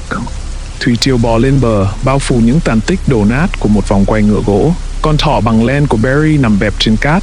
Khi tôi nhìn, một con sóng đập vào nó, nhấn chìm hình dáng nhỏ bé trong nước biển đen đúa. Đừng giận, Barry thì thầm. Tôi quay lại. Barry đứng cách tôi vài bước chân. Dù trong bóng tối, tôi vẫn thấy môi con bé run rẩy. Thiên thần trong hộp không cho em quay lại, ngay cả nó. Tôi nhìn lại cái hầm, bãi biển bão tố, âm u, nguy hiểm đó. Và khi tôi nhìn, các nắp hộp giờ đã rách và đầy những chữ viết nguệch ngoạc đã đóng lại. Đừng lo, Barry nói, đó là thiên thần trong hộp. Sau một lúc lâu, tiếng xì xào của thủy triều xa dần. Barry, cổ họng tôi khô khốc. Chúng ta ra sofa ngủ nhé. Không, con bé nói, em phải chờ thiên thần trong hộp. Nó nói sẽ quay lại. Tôi không thể cãi lại nên tôi rút lui về giường và chờ đợi. Khoảng lúc bình minh, cái hộp bất ngờ dịch chuyển mạnh. Tôi chớp mắt nhanh chóng, lờ mờ nhận ra mình đã thiếp đi. Cái hộp vẫn nằm trên sàn, đóng chặt. Nhưng có gì đó sai sai. Nó ẩm ướt, quá ẩm ướt đến mức nó chảy nước và sắp giã ra. Trên cạnh hộp, chữ viết bằng bút lông đang loang ra, ghi dòng chữ. Có cả một thế giới ở đây. Xung quanh cái hộp là tất cả thú nhồi bông của Barry. Và ngồi trên đỉnh chúng là con thỏ bằng len. Nó sũng nước, mắt nó mất rồi, và một bên thân bị rách.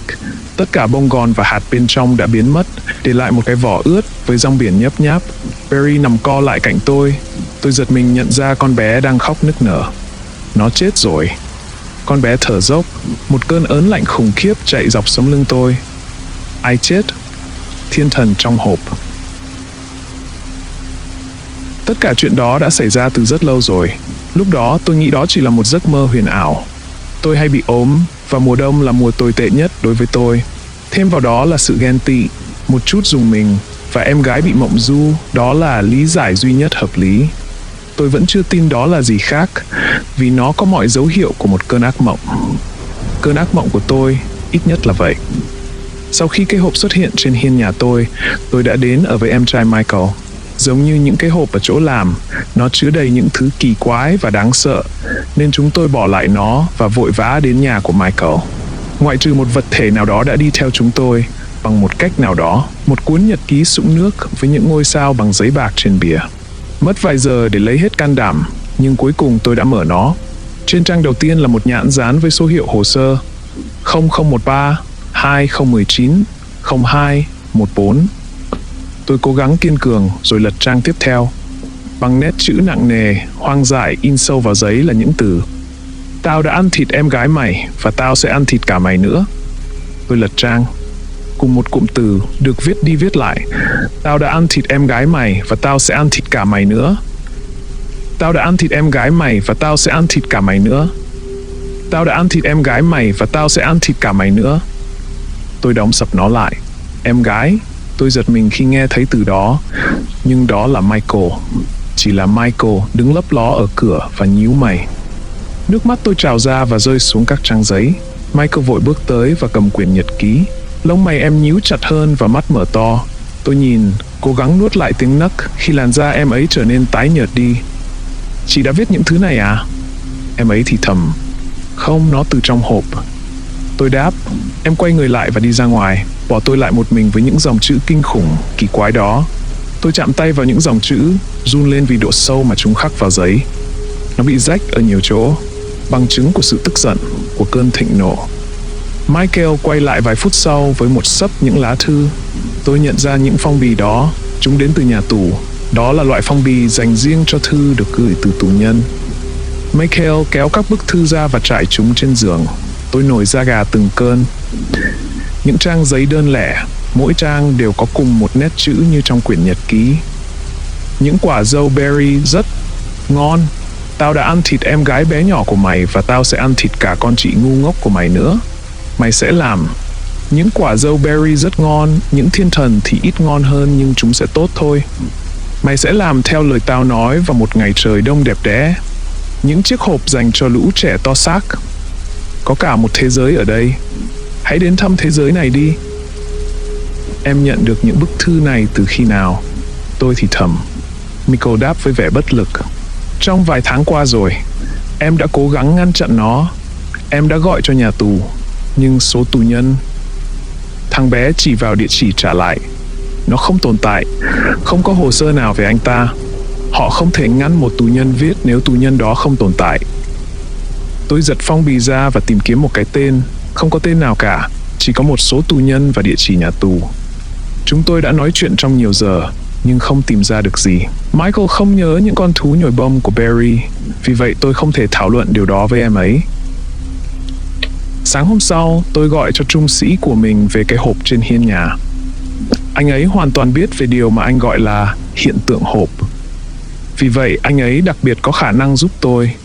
Nhưng anh ấy không nghe máy. Điều này không có gì bất thường, vì anh ấy đang làm việc thêm giờ để cố gắng tìm hiểu những cái hộp này. Và phòng vật chứng cũng không có tín hiệu tốt. Vì vậy, tôi thử gọi cho trung úy của mình, vẫn không ai nghe máy. Một lần nữa, điều đó hợp lý. Có lẽ cô ấy đang giúp hạ sĩ với những cái hộp. Tôi để lại tin nhắn thoại rồi gọi cho chỉ huy của mình, dự định báo ốm. Anh ấy đã nhấc máy gần như ngay lập tức. Cô đâu rồi? Tôi bị ốm. Tôi ấp úng. Tôi đã cố gọi cho hạ sĩ, nhưng... Cô có gặp Tim không? Anh ấy hỏi. Hay Laura? Đó là tên của trung sĩ và trung úy của tôi. Không thưa ông. Cô đã ở đâu? Cuộc trò chuyện cứ xoay vòng một thời gian dài, cho đến khi cuối cùng chỉ huy nói. Cô đã không đến làm việc được 10 ngày rồi. Tim và Laura đã không đến đây tận 1 tuần. Chuyện quái gì đang xảy ra vậy? Không thể tin nổi, tôi kiểm tra lịch của mình. Quả nhiên, hôm nay là đêm giao thừa. Điều này có nghĩa là tôi đã mất 10 ngày. Michael nói với tôi rằng tôi đã nằm trên giường suốt nhiều ngày. Em ấy đã mang đồ ăn cho tôi và kiểm tra tôi thường xuyên. Em thậm chí đã mang cho chị một món quà. Thằng bé nói, chị biết đấy, cho Giáng sinh. 10 ngày trọn vẹn. Và đó chưa phải là điều tồi tệ nhất. Không, điều tồi tệ nhất chính là hạ sĩ. Cuối cùng, anh ấy đã nhắn tin cho tôi vài giờ trước. Niềm vui tràn ngập tôi trong 1 giây. Rồi tôi nhìn thấy tin nhắn của anh. Nó ngắn gọn, chỉ một câu đơn giản. Có cả một thế giới ở đây. Tôi không chắc tại sao mình lại quay lại làm việc sau tất cả những gì đã xảy ra. Tôi đoán sự tò mò là một thứ có tác động mạnh mẽ. Nhưng ít nhất là trong trường hợp của tôi, có thứ còn mạnh mẽ hơn nữa. Đó là nỗ lực để có được sự bình thường. Cả đời tôi là hành trình tìm kiếm sự cân bằng. Không có gì bình thường hơn công việc cả. Có các quy tắc và quy trình cần tuân thủ, những công việc cần hoàn thành mỗi ngày. Có một lịch trình như thế. Có cả sự bình thường. Và tôi yêu sự bình thường đó. Thật không may, nhu cầu về sự bình thường đó lại gây rắc rối cho tôi.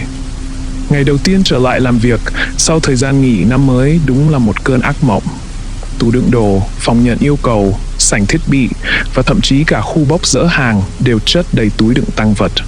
Kinh khủng hơn, mùi nấm mốc, mùi cơ thể và quần áo ẩm tràn ngập khắp tòa nhà. Tôi nghĩ là do hệ thống ống nước tệ hại hoặc có thể là do đường ống nước chính bị hỏng. Trước khi tôi kịp nghĩ ngợi thêm điều gì, chỉ huy của tôi, người đang trực tiếp giám sát phòng tài sản vì trung sĩ và trung úy vắng mặt, đã gọi tôi vào văn phòng để lập biên bản. Tôi không còn lựa chọn nào khác. Anh ấy nói. Cô không đến văn phòng, cũng không gọi điện, không gửi email, thậm chí không có lấy một tin nhắn. Anh ấy nhìn tôi với ánh mắt phán xét.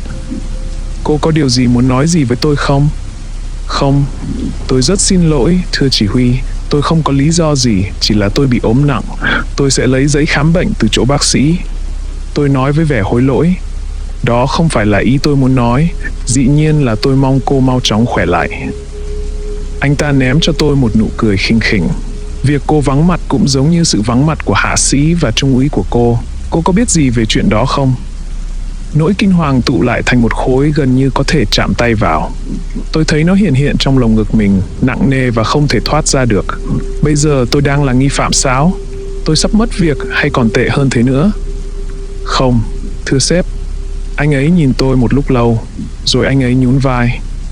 Được rồi, bắt tay vào làm việc đi. Cô còn nhiều việc phải làm đấy. Anh ấy đã đúng.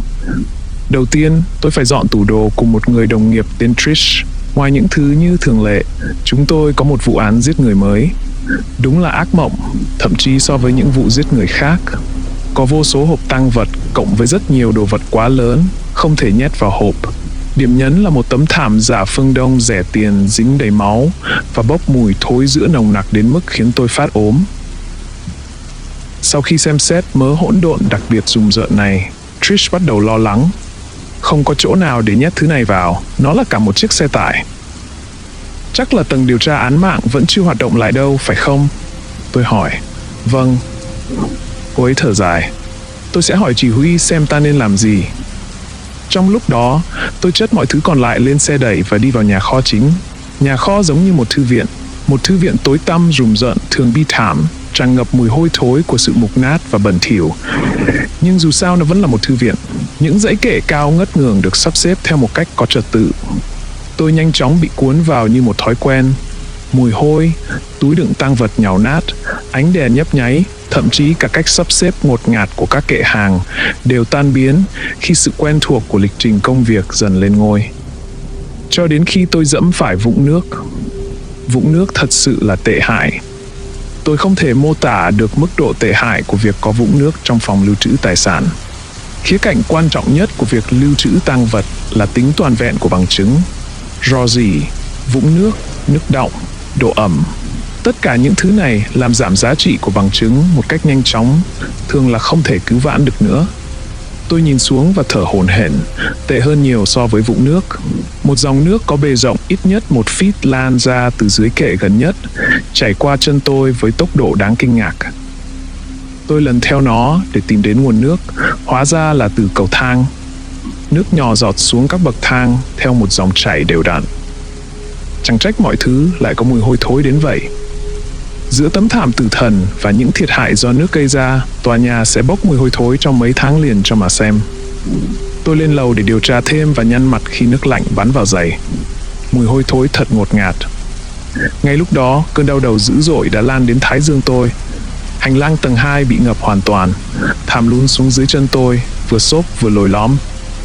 Tôi đi kiểm tra từng phòng. Văn phòng hoang vắng, chỉ thấy toàn tủ đựng đồ dùng và các thứ văn phòng phẩm im lìm. Sau đó tôi đến cánh cửa cuối cùng bên phải. Không thể nhầm lẫn được, nước phun ra từ khe hở nhỏ giữa khung và thảm. Tôi hít một hơi thật sâu và đẩy cửa ra. Nước lạnh tràn vào giày tôi làm ướt tất. Tôi nhìn khắp phòng và ngay lập tức nhận thấy 2 điều. Đầu tiên, căn phòng đầy ắp những hộp cắt tông lớn, mọi sợi lông trên người tôi dường như dựng đứng. Đây là cùng loại hộp mà chúng tôi dùng trên tầng án mạng. Chúng đang giã ra, những tấm bìa ướt sũng, nổi lềnh bềnh và xoay tròn trên mặt nước sâu vài inch. Dòng nước đã ép một số hộp vào bức tường đối diện. Có thứ gì đó đằng sau chúng. Một cụm lớn trông giống như những cây sào được sơn phết. Thứ hai, bức tường chi chít các bức ảnh. Chúng rung rinh như thể sắp bị gió cuốn đi. Giống như những chiếc hộp, tất cả chúng đều ở trong các trạng thái mục nát. Khi tôi nhìn, một chiếc hộp ướt sũng tách khỏi bức tường và trượt xuống sàn rồi chìm vào làn nước. Tôi đến xem ảnh và gần như ngay lập tức lùi lại. Khuôn mặt sưng phồng, vỡ nát của một người phụ nữ đã chết nhìn chằm chằm vào tôi. Những chiếc răng vỡ vụn mọc ra từ một phần hàm bị trật khớp. Một bên mắt của cô ấy bị mất, mắt còn lại bị che lấp dưới một cục sưng tấy, lồn nhổn toàn là giòi bọ. Cô ấy được quấn trong một tấm thảm lớn dạ phương Đông.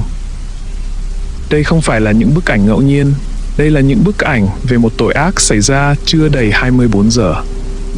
Một tội ác có tăng chứng, bao gồm cả ảnh được niêm phong cẩn thận ở 2 tầng bên dưới. Có rất nhiều ảnh, ít nhất phải có đến 100 bức ảnh kể chi tiết mọi thứ về cái chết của người phụ nữ tội nghiệp này. Những bức ảnh mà tôi ước mình không bao giờ phải nhìn thấy trong đời. Cô ấy đã chết trong một gara. Những ngón tay và ngón chân đứt rời của cô ấy nằm rải rác trên sàn. Kẻ giết người đã sắp xếp tay và chân của cô ấy ở các góc của gara. Hàng chục sợi dây bện dùng để buộc các kiện hàng đã được khắc sâu vào cơ thể cô ấy. Kẻ giết người đã cắt và lột da từ cánh tay, đùi và ngực của cô ấy. Ngực, môi và tai cô ấy đã bị nhai nát, để lại những mẩu vụn lởm chởm đang bị nhiễm trùng. Khắc trên lưng cô ấy là một từ duy nhất: Chozar. Băng giấy ghi chép về những bức ảnh kinh dị kia mất hút sau một chồng hộp mới gần bờ tây của căn phòng. Nguồn rò rỉ nằm sau chúng. Tôi nhìn thấy nước tràn qua các cánh cửa mở, nối hành lang với sàn nhà bằng một dòng chảy nhỏ. Tôi quỳ xuống để nhìn rõ hơn. Mấy cái hộp đang nằm chắn bức tường nên tôi đẩy chúng sang một bên. Chồng hộp đổ xuống. Chúng rơi xuống sàn nhà ngập nước làm bắn ra những vệt nước nhỏ. Bức tường còn nguyên vẹn. Nó ướt sũng và nhuốm nước nhưng vẫn nguyên vẹn. Không có vết nứt, không có lỗ thủng, không có đường ống lộ ra. Thực tế là không có dấu hiệu nào của nước chảy cả. Tôi kiểm tra từ dưới lên trên bức tường. Không có gì cả. Một làn nước lạnh ngắt đột nhiên phun ra từ phía sau tôi. Tôi bàng hoàng nhận ra mực nước đã chạm đến mắt cá chân của tôi. Tôi quay lại và nhìn thấy một chiếc hộp. Một chiếc hộp tang vật mới toanh, trôi lềnh bềnh trên mặt nước. Khi tôi nhìn nó, đột nhiên một làn nước phụt ra phía trước. Da tôi ngứa ran. Tôi nhìn xung quanh, cẩn thận xem xét những chiếc hộp gần mình nhất. Quả nhiên, một làn nước lạnh khác tràn ra khỏi những chiếc hộp xếp chồng lên nhau. Tôi không thể hiểu nổi. Không hiểu sao tất cả lượng nước này lại chảy ra từ trong mấy cái hộp. Một con sóng khác lại tràn qua tôi. Nó dâng lên đến nửa đầu gối tôi, quấn một sợi rong biển dày, sáng bóng, quanh chân tôi trước khi đột ngột tan vào trong nước. Tôi cúi xuống và gỡ nó ra. Kết cấu dày, nhầy nhụa khiến tôi nghĩ đến xúc tu của một quái vật. Rồi phía sau tôi lại có thứ gì đó rơi xuống sàn. Tôi quay ngoắt lại, mất thăng bằng và ngã. Bên kia phòng là một con ngựa gỗ. Một con ngựa bị muối trong gió biển bào mòn. Nó được phủ một lớp sơn mỏng tang nằm trong nước như một con cá voi mắc cạn. Ngực nó run rẩy, một sự ẩm ướt đặc quánh, lách cách tràn ngập căn phòng. Đó không hẳn là hơi thở, mà là một sự tranh đấu để có được hơi thở. Mắt nó run rẩy và chớp chớp, phần được sơn trắng đột ngột, nhường chỗ cho một thứ gì đó có hình cầu mờ đục. Tôi vực mình dậy và chạy đi. Chuyển động này khiến con ngựa gỗ hoảng loạn. Nó quằn quại và phát ra một loạt tiếng rít sâu. Nó rít lên khi cố gắng tìm kiếm hơi thở. Nó vặn vẹo một cách kỳ lạ, như thể đang cố kéo mình ra khỏi cây sào được tô chát. Tôi có thể cảm thấy tâm trí mình đang căng ra. Tôi gần như có thể nhìn thấy nó trùng xuống, như một sợi kẹo kéo mỏng dính, có thể đứt bất cứ lúc nào. Một đợt sóng khác tràn vào tôi. Nước tràn vào miệng con ngựa đang há. Nó nghẹn thở và phun ra một cách yếu ớt. Cái thứ ướt át đó đục vào tâm trí tôi như tiếng côn trùng kêu rả rích. Có thứ gì đó ướt át lướt qua tôi. Cảm giác đó khiến tôi bình tĩnh lại, bằng cách nào đó đưa tôi trở lại trạng thái tỉnh táo. Tôi nghĩ rằng sẽ có một sợi rong biển khác nên tôi nhìn xuống và thấy một chai thủy tinh. Tôi không mấy ngạc nhiên khi trông thấy một tờ giấy được cuộn chặt bên trong. Tôi nhặt cái chai lên và kéo nó ra.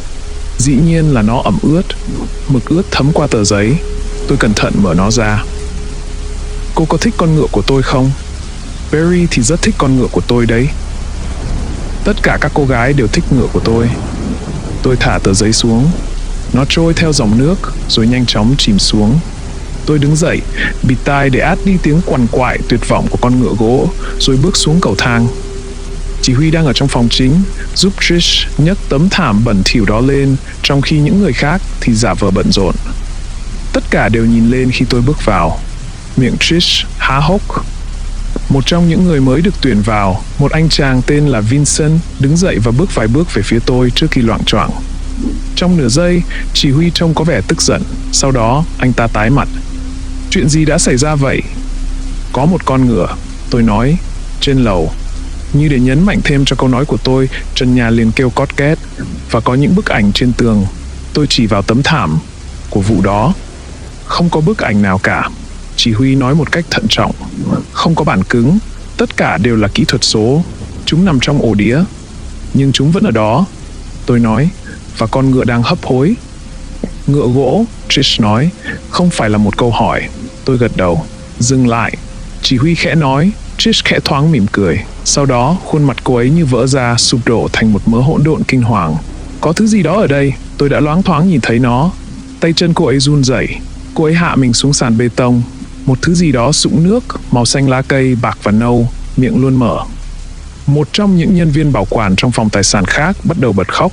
Cô ấy che miệng, nhưng những âm thanh bị bóp nghẹt lại nghe còn tệ hại hơn. Vincent, chỉ huy nói, lên lầu đi, những người còn lại ở lại đây, đừng rời khỏi căn phòng này. Vincent tái mặt, nhưng vẫn đi theo lời chỉ huy vào nhà kho mà không dám ý kiến. Không ai nói gì, không ai di chuyển, ngay cả Trish. Tôi ngồi đó, cố gắng lờ đi tiếng kẽo kẹt trên đầu cho đến khi tiếng súng vang lên ở trên lầu. Cô gái khóc thét lên. Trish bắt đầu thì thầm kinh lạy cha. Việc đó khiến tôi nghĩ đến Michael. Một loạt tiếng động và tiếng kẽo kẹt phát ra từ trần nhà. Tôi cố tưởng tượng xem họ đang làm gì trên đó, nhưng không thể nghĩ được gì. Sau một khoảng thời gian dường như dài rất dài, những âm thanh đột ngột dừng lại. Một lát sau, tôi nghe thấy tiếng bước chân rầm rập trong nhà kho. Mọi người nhìn lên và quay về phía cửa. Tôi không thể làm vậy. Thay vào đó, tôi giữ ánh mắt tập trung vào màn hình máy tính tối đen của mình. Được rồi, chỉ huy nói. Mọi người làm ơn, hãy bình tĩnh. Vào lúc đó, tiếng bước chân ướt át, lạch bạch chạy nhanh qua phòng. Mọi người hét lên. Tôi nghĩ đến lời của Trish. Một sinh vật sũng nước, màu xanh lá cây, bạc và nâu, miệng của nó luôn mở. Bỗng nhiên, có một đôi bàn tay lạnh lẽo, ẩm ướt nắm chặt lấy vai tôi. Laura, chỉ huy hét lên. Laura là tên của vị trung úy mất tích. Bà ấy đã ở trên lầu suốt thời gian đó sao? Có khi nào? Laura, tránh xa cô ấy ra. Chỉ huy hét lên lần nữa trong vô vọng. Đôi môi lạnh giá lướt qua tai tôi. Quả mọng rất ngon. Giọng nói trầm đục, khàn khàn của trung úy không thể nhầm lẫn đi đâu được. Ở đâu đó phía sau tôi, Trish vẫn tiếp tục cầu nguyện. Trung úy vuốt ve cổ họng tôi, thì thầm. Thiên thần thì ít ngon hơn, và không thứ gì ngon bằng một bé ngựa con ngọt ngào vui vẻ. Bàn tay bà ta xọc vào đầu tóc tôi và vuốt nó lên. Nó phồng lên và cứng gần như xốp. Hắn sẽ ăn theo lời ta nói vào một ngày đông lạnh giá. Đôi tay bà ấy siết chặt quanh cổ tôi vài giây. Sau đó, chỉ huy vật bà ấy ra. Vincent giúp giữ bà ấy lại trong khi Trish gọi điện để xin hỗ trợ. Phải cần tới 6 người đàn ông mới có thể vật được trung úy vào xe cứu thương. Có lẽ điều này không hẳn là do sức mạnh của bà ấy, mà là do bề ngoài. Bà ấy đang hiện diện với một hình dáng hết sức kinh hoàng. Da thịt sưng tấy, nhợt nhạt, một bên mắt bị mất, với nhiều ngón tay bị cụt thành những mẩu ngắn dứa máu. Đôi mắt của bà thì lại khác. Chúng tròn hơn và trong hơn, với lớp phủ màu xanh lục đục ngầu. Quần áo của bà ướt đẫm nước mỗi khi bà di chuyển, như thể bà ấy liên tục kéo mình ra khỏi hồ bơi. Khi họ khiêng bà ra ngoài, toàn bộ sàn nhà đã sũng nước. Chỉ huy đi theo họ ra xe cứu thương. Ngay khi cánh cửa đóng sầm lại, Trish quay sang Vincent hỏi. Chuyện gì đã xảy ra? Ai bị bắn sao? Vincent mặt trắng bệch và bất động một cách kỳ lạ, môi anh ta mấp máy. Chúng tôi đã bắn con ngựa, sau đó chúng nhét nó vào một cái hộp. Cái hộp. Anh ấy run rẩy nhưng gần như ngay lập tức lại bất động. Cái hộp không có đáy. Nhìn bên ngoài trông nó có vẻ không đủ để chứa, nhưng bên trong lại rất lớn. Anh chuyển mình và quay lại nhìn tôi. Cô có nhìn thấy đứa bé khi ở trên đó không? Miệng tôi khô khốc đến mức không nói nổi, nên tôi lắc đầu ra chiều là không thấy. Một cô gái khóc nấc lên. Trish nói, có trẻ em à? Có trẻ nhỏ ở trên lầu à? Tôi không biết, nó không bình thường. Nó... Vincent nói nhỏ dần. Chỉ là một đứa bé. Nó đứng dậy và bước đi. Anh ta làm điệu bộ đi lại khập khiễng. Nó bước vào một cái hộp. Sau đó, trung úy Laura bò ra ngoài. Anh ta nhìn tôi lần nữa. Có những bức ảnh trên tường. Chúng đã thay đổi. Đầu tiên là cô ấy. Anh ta chỉ vào tấm thảm phương Đông ở góc phòng. Sau đó là một người đàn ông với... Khuôn mặt anh ta giật giật. Có điều gì đó không ổn. Sau đó là một vòng quay ngựa gỗ. Anh ta bắt đầu thở gấp, và sau đó là cô. Mọi người quay lại nhìn tôi. Ánh mắt đồ dồn của họ như có tia lửa điện. Tôi cảm thấy nó trườn qua da tôi, đâm vào hệ thần kinh của tôi giống như hơi thở vô vọng của con ngựa kia đã đâm vào tai tôi vậy. Không thể có chuyện đó được. Tôi nói, không chuyện nào trong số này là có thể cả. Vincent đồng ý, nhưng mọi người vẫn tiếp tục nhìn chằm chằm vào tôi. Nhiều phút khó xử trôi qua, chỉ huy quay lại. Trước khi tôi mất bình tĩnh, tôi nói, tôi không liên quan gì đến chuyện này. Giọng tôi the thé. Nếu tôi là một trong những đồng nghiệp của mình, tôi sẽ không tin tôi. Không phải với cái giọng điệu đó. Tôi biết. Anh ấy nói. Anh ấy nhìn tôi hồi lâu. Tôi dự đoán hẳn anh phải thể hiện sự nghi ngờ hoặc tức giận. Nhưng không, anh chỉ trông sợ hãi mà thôi. Tôi nghĩ đến những bức ảnh trên tường ở tầng trên. Người phụ nữ đã chết, vòng xoay ngựa gỗ và tôi. Tôi trông như thế nào? Bình thường á?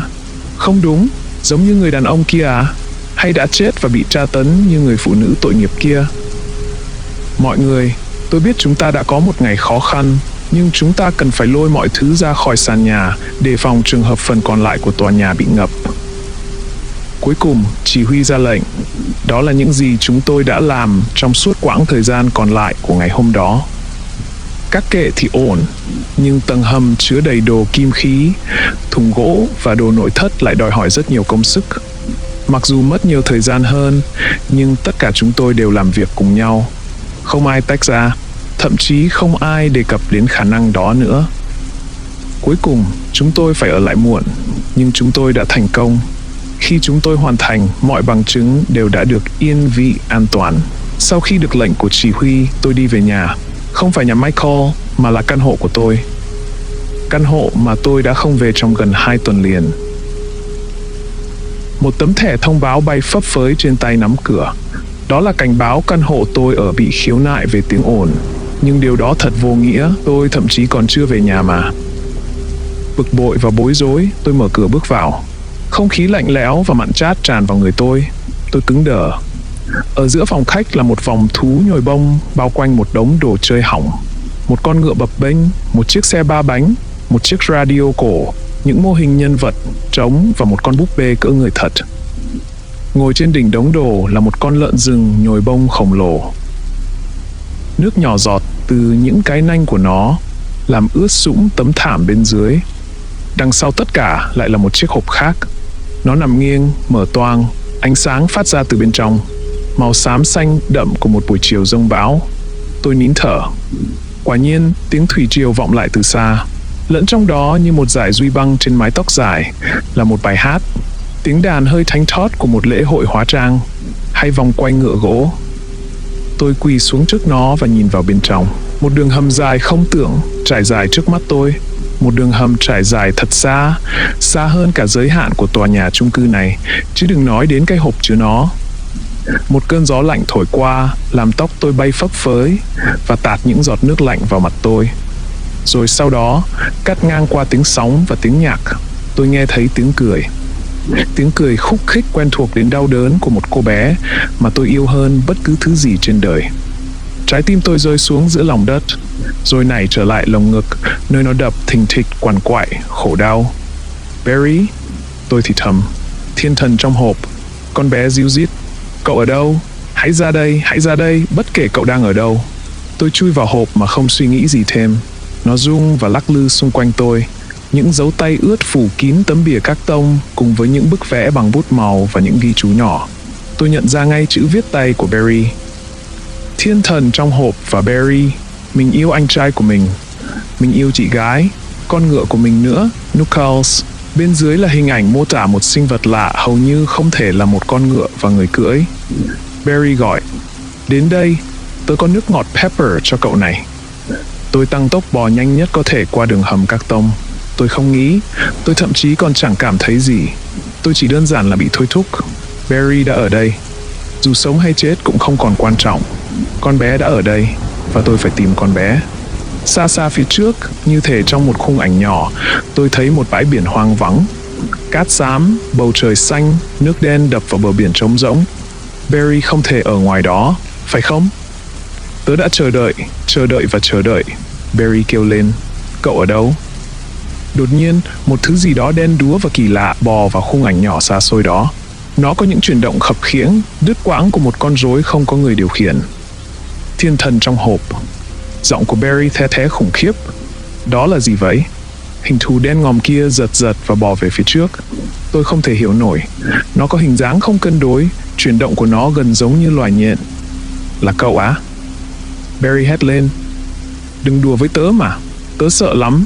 Thiên thần trong hộp, cậu đang làm tớ sợ đấy. Dừng lại đi, tớ sợ mà. Giọng con bé đột ngột đứt quãng. Sự im lặng bao trùm chỉ bị phá vỡ bởi tiếng thủy triều và tiếng nhạc của vòng quay ngựa gỗ. Barry? Tôi hét lên. Barry? Nhưng không ai trả lời. Bóng đen đó dường như đang nhìn tôi. Đầu nó giật từ bên này sang bên kia. Nó lướt về phía trước, rồi nhanh chóng lùi lại. Tiếng nó chuyển động nghe có vẻ đặc sệt và ẩm ướt, gần như mềm nhũn. Sau đó, nó quay đầu lại và bò trở lại bãi biển. Bản năng tự vệ cuối cùng cũng trỗi dậy. Tôi lùi lại, lê bước qua đường hầm. Cuối cùng khi chạm vào sàn nhà quen thuộc, tôi bật khóc. Sợ hãi, nhẹ nhõm, buồn bã, bối rối, giận dữ. Mọi thứ tôi có thể cảm thấy trào lên như một mạch nước phun và nhấn chìm tôi. Tôi vừa khóc, vừa đóng cái hộp lại và đá nó ra xa. Tôi nghĩ đến việc xé nó ra. Nếu tôi tháo rời nó sẽ không thể hoạt động như một đường hầm nữa. Khi đó tôi sẽ an toàn. Ngoại trừ Barry đang ở đó. Tôi không thể bỏ con bé lại. Tôi không thể. Thay vì phá hủy cái hộp, tôi gọi cho Michael. Tất nhiên là em ấy đang đi làm, nhưng em ấy vẫn nhấc máy và bảo tôi đợi ở nhà. Bạn cùng phòng của em ấy không vui khi thấy tôi. Chẳng có gì lạ, tôi vừa mới dành phần lớn thời gian trong 2 tuần ở nhà cậu ấy. Tôi đi thẳng đến phòng Michael và đợi ở đó. Tôi không di chuyển, không ngủ, thậm chí không suy nghĩ. Tôi không thể. Những ngụ ý của mọi thứ từ con ngựa gỗ đến những bức ảnh và đường hầm. Tôi sợ rằng tâm trí mình sẽ nổ tung nếu tôi nghĩ về nó quá nhiều. Ngay khi ánh sáng mang vẻ hoang vắng, lấp lánh đặc trưng của những buổi chiều mùa đông, Miko đã về nhà. Em ấy bước vào phòng, tay cầm một chồng thư. Tôi đã kể cho em ấy mọi chuyện. Mặt em trắng bệch và mắt mở to theo từng lời tôi nói. Khi tôi nói xong, em ấy trông như đang ở lưng chừng giữa tuyệt vọng và sợ hãi. Chúng ta phải làm gì đây? Tôi hỏi. Em không biết. Em ấy lắc đầu và bận rộn với những chiếc bao thư.